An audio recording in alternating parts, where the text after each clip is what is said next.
Pois bem, mas ao chegar nesse ponto, a religião perde a sua dimensão política. Já não é mais a organizadora do consentimento geral à ordem estabelecida. Então é aqui que eu quero concluir essa reflexão, trazendo para vocês uma questão, mais uma pergunta do que não tem resposta. Se a religião é uma dimensão, se a política é uma dimensão constitutiva da religião, o que seria uma religião despolitizada? O que seria? Né? Será que a gente pode entender uma religião despolitizada?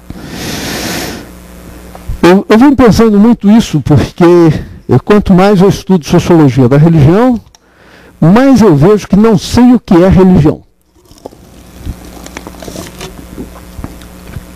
Como nossas definições de religião são são definições etnocêntricas, ocidental cristã. Quer dizer, e aí o Rossley, que é um historiador, linguista, um historiador da Roma, aí pega principalmente historiador do momento, né, do movimento de Jesus. Esse textozinho que eu peguei é do livro dele sobre Paulo e o Império. E ele tem uma frase extremamente provocativa. Ele diz que, ao criticar, ele está criticando a visão de Jesus que hoje se passa nas igrejas, Jesus como que ele usa a expressão, um inócuo mestre religioso. Jesus seria um mestre religioso, como tantos outros mestres que naquele tempo percorriam as regiões do Mediterrâneo, ensinando as suas verdades religiosas, seus rituais, sua moral, etc. Né? E não, é a tese do Rossley, o catalisador de um movimento de renovação de Israel, tanto contra o regime romano, como contra a aristocracia sacerdotal de Jerusalém. Então Rossley diz, o que aconteceu então?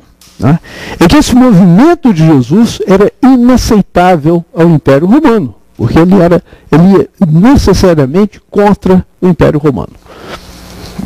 A menos que ele fosse um entre os muitos mestres espirituais. E diz o Rossley, não era. Ele era um Messias, um profeta, ou um bandido, se quiserem. Mas ele se opunha ao Império. Então, como é que ele soluciona a questão? Ele diz, a solução para os cristãos sobreviverem dentro dos quadros políticos do Império foram insistir que eles eram paradigma de lealdade política a César, apesar da lealdade religiosa exclusiva ao único Deus. Ou seja, os cristãos conseguiram convencer os romanos de que eles poderiam ser leais súditos do imperador, ao mesmo tempo em que eram fiéis seguidores, lealdade religiosa exclusiva ao único Deus. Ou seja, o fato de não considerarem o imperador romano como uma divindade não o impediam de serem fiéis súditos. E assim, nessa construção, se separou, nesse caso particular, a religião como uma questão espiritual e o império como uma questão material. A hipótese que ele põe, e que eu gosto, diz, mas isso foi um caso histórico, que é o caso do cristianismo. É um caso que se tornou exemplar, mas que não é o caso de tantas outras sociedades, onde religião e política estão junto mesmo. A religião é a vida cotidiana. Né? O Pierre Sanchis, um grande antropólogo, né? Eu contava esse fato uma vez, numa reunião de um curso que ele estava na França, onde um professor falava de determinada cultura africana, né, de um certo grupo, uma certa tribo africana, e falava da sua religião. E no final, vendo que tinha africanos, perguntou, será que tem alguém que seja aqui dessa tribo? Eu disse que 2 se levantaram. E o professor então perguntou, vocês acham que essa minha descrição da religião do seu povo está adequada? E os 2 disseram, inteiramente adequada. Só tem um erro. Isso daí não é nossa religião, isso é nossa vida cotidiana. É que a vida cotidiana, isso é a religião. Não é? Então, o que eu quero chamar a atenção, não essa separação da religião espiritual e da política do poder, é uma separação que foi feita para atender a uma necessidade do cristianismo. Essa separação funcionou muito bem nas revoluções burguesas do século XVIII e XIX, separando esses dois poderes, não, o poder espiritual, o poder temporal. E tanto os cientistas sociais quanto os teólogos admitiram como real essa definição e nunca colocaram em questão o seu caráter ideológico. E eu penso que é um caráter ideológico, ou seja, é uma definição que vale para o Ocidente, mas que não vale para todos os campos. Então ela nos dá um conceito pequeno de religião. Nós temos que repensar um conceito de religião capaz de entender o que acontece hoje nas nossas sociedades. Então eu faço a crítica desse conceito, é isso. Nós nos habituamos a separar religião e política para depois articular as duas de uma maneira politicamente aceitável. Aí nós vamos falar laicidade, secularização, fé e política, ou a expressão bem católica, caridade, forma sublime da política, e seja expressões de cunho teológico, seja expressões de cunho analítico para o uso de cientistas sociais, mas eu suspeito, que como esse daqui é um simpósio para a gente levantar questões, e não uma aula que eu dou, não estou dando aula, eu suspeito que essa é uma solução inadequada. Assume o caso particular da religião ocidental cristã como paradigmático, enquanto ele é a exceção. Enquanto se a gente pensar, se a religião é, entre outras coisas, claro, política, na medida em que torna aceitável a ordem estabelecida, nós temos que rever corajosamente um conceito de religião despolitizada, uma religião sem política. Será ainda religião? A minha suspeita é que não. Minha suspeita, isso é um tema que eu gostaria de trabalhar, estou trabalhando um pouquinho, é que uma religião sem política se torna aquilo que a gente chama magia. Ou seja, um conjunto de soluções miraculosas, um conjunto de soluções que se referem ao transcendente para resolver problemas individuais. Isso daí vai ter, de um outro lado, todo um trabalho de reflexão que vem isso já há mais tempo, não é? Sobre o que os teólogos chamam a idolatria do mercado, o que eu chamo a sacralidade do mercado. Ou seja, que na nossa sociedade, a verdadeira religião, a religião política, a religião que assegura a ordem social, é a sacralidade do mercado. As outras religiões se tornaram hoje formas muito mais próximas da magia do que propriamente formas religiosas, no sentido de que a sociologia dos clássicos dava à religião, ou seja, aquelas maneiras fundamentais, aqueles padrões, aquele arcabouço do pensamento e da moralidade. Então era por aí que eu tinha alguma coisa a dizer. Você fala da questão da autonomia, da liberdade, essa relação religião-política como não positiva. Eu devo dizer, de fato, a história está aí, diz que, e mostra que, de fato, muitas vezes, vamos dizer, a argumentação religiosa serviu e serve ainda aos piores e não aos melhores. Não é? Porém, a minha questão é possível ser diferente? Eu sei que eu estou fazendo uma questão um pouco sociológica aqui, mas será possível a gente pensar o ser humano, não o ser humano abstrato, mas a sociedade humana, sem um sentido transcendente a ela para organizar a sua cultura? Será que é possível uma sociedade humana plenamente imanente? Aqui é o meu problema.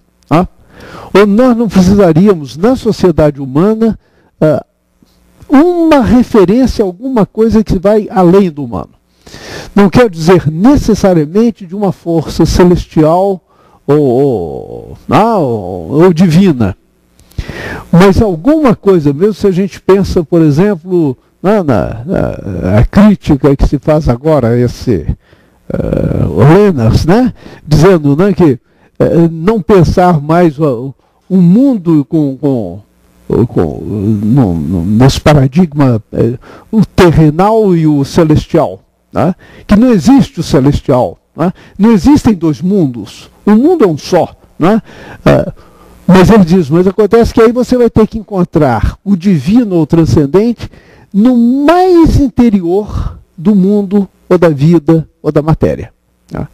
Então, o que eu me pergunto é se é possível a gente pensar uma sociedade humana sem uma referência a algo que vá além do humano, não digo necessariamente celeste, mas que alguma energia, alguma coisa que nós sejamos obrigados a respeitar. Por quê? Porque eu não sou nada otimista em relação à espécie humana. Né? É uma espécie extremamente predadora, né? Que destrói o que vê pela frente. Né? Eu tenho um genro que está fazendo biologia, bioética, mas no sentido da biologia. Ele diz, olha, Pedro, eu tenho a impressão que as outras espécies devem olhar para a gente com uma enorme inveja, dizendo, porque foi essa a única que conseguiu destruir todos os seus predadores, né? Tanto os grandes quanto os pequenos. Né? Então, as outras espécies sempre têm outra espécie que a elimina. A nossa não. Então, é uma espécie, a nossa, ou se autocontrola, ou ela se torna autodestrutiva. E aqui eu não vejo uma forma de autocontrole que não tenha alguma referência, alguma coisa transcendente ao humano. E eu falar do transcendente, eu digo, aí nós vamos ter que encontrar uma religião. Penso que deve ser uma forma de religião muito diferente das que nós tivemos até hoje. Aqui eu estou dizendo não, que a minha suspeita é que as antigas religiões, não, o Marcel Mauss tem essa expressão, uma religião, quando uma religião é destituída, os seus sacerdotes se transformam em feiticeiros, em magos. Se a gente amplia, isso significa uma religião, quando ela perde a sua função, se transforma em magia. E eu penso que as antigas religiões estão se transformando em magias para consumo, né, quase de autoajuda, de resolver, para quebrar galho na vida da gente. Agora, se essas antigas religiões se transformam em magia, e não surge uma nova forma de religião, eu tenho muito receio da espécie humana. Eu acho que o nosso desafio seria mais de encontrar essa nova presença da religião, uma religião política capaz de organizar a vida humana. Vou por aí. E acho que aí, Evanildo, eu vou entrar na sua questão. Polis é igreja, né? Quer dizer, quando a gente pensa a eclesia como assembleia, né? Assembleia de todos, escravos, livres, homens, mulheres, ricos e pobres, que isso teria sido um modelo de sociedade, eu de fato penso, a religião, ela tem essa possibilidade de uma enorme criatividade, né? Justamente porque, como a religião trabalha com o transcendente, trabalha com o que os olhos não veem, portanto ela pode criar no pensamento muito mais do que uma ciência ou a tecnologia. Então, eu acho que por aí também a gente pode pensar a política na religião, não é? Pensar isso sim, quer dizer, a religião, e eu acho que minha tese vai por aí mesmo, né? A religião é uma forma de se fazer política, sem vergonha nenhuma, né? Quer dizer, sabendo isso, que quando nós estamos falando do transcendente, né, meu latim é péssimo, de te narrantur fabulae, né? De ti falam as fábulas. Né? Quando nós falamos dos grandes mitos religiosos, nós estamos falando da nossa vida material, né? Da nossa vida realmente existente, usando uma linguagem, vamos dizer, inteiramente metafórica. Eu caminho a religião por aí, né? E eu acho que a gente não deve ter o pudor de dizer que religião e política estão juntos, sim. Bom, pelo menos é por aí que eu vou. Né? E por isso que eu aceitei esse convite de vir aqui. Quando falaram, fala sobre religião e política, eu disse, então eu quero falar sobre a dimensão da política, mas como um elemento constitutivo da religião. Quer dizer, a política não entrou junto, não. É um elemento constitutivo. Se permite acrescentar, justamente a questão da mundialização, da sociedade mundial, onde a política está atrelada aos estados, né, nacionais, uma referência justamente com a igreja da igreja, nós teríamos uma universalidade que ela não tem na relação das coisas. Tá? Perfeito. Perfeito exemplo. É isso. Boa tarde, professor. Primeiro, parabéns pela sua fala, muito clara, muito objetiva.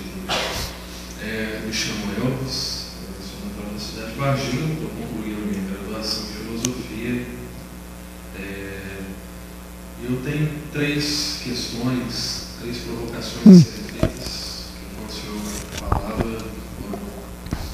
citando o livro, quando o senhor fala sobre a teoria da religião, o símbolo, né, a simbologia religiosa, o senhor fala dos eixos organizadores da religião, que me pareceram demasiadamente dualistas, uma acentuação do dualismo religioso, como se a religião não funcionasse sem dualismo, bem e mal, sagrado, profano, claro e escuro, então, e essa é uma questão que atualmente não soa tão bem aos ouvidos de muitos, né? Essa marca dualista da religiosidade, essa herança platônica, neoplatônica, plotiniana. Ok, essa é uma primeira questão. Quanto à segunda questão, é a questão da plausibilidade da religião. A plausibilidade dela está justamente na correspondência entre a mensagem e a experiência de vida. Né? Mas enquanto a mensagem religiosa, ela vem justamente desbancando a experiência de vida dos indivíduos. Então não há uma correspondência com a experiência de vida, mas há justamente um contraponto às experiências de vida. Então a religião é muito preocupada com o assim na verdade, né? A religião não pode ser vista, né, como uma mantenedora do status quo. Então, queria que o senhor falasse um pouco sobre isso. E a última questão, que também me tocou durante a sua fala, é o problema do secularismo, da secularização. A secularização acabou se tornando sacralização do natural, né? Sacralização da razão, sacralização do mundo, e eu ousaria dizer até mesmo uma sacralização da política.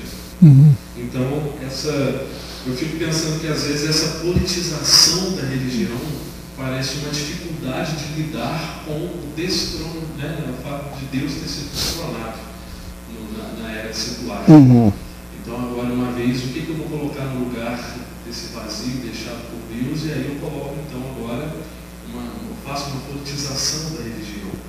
Então, eu queria que o senhor também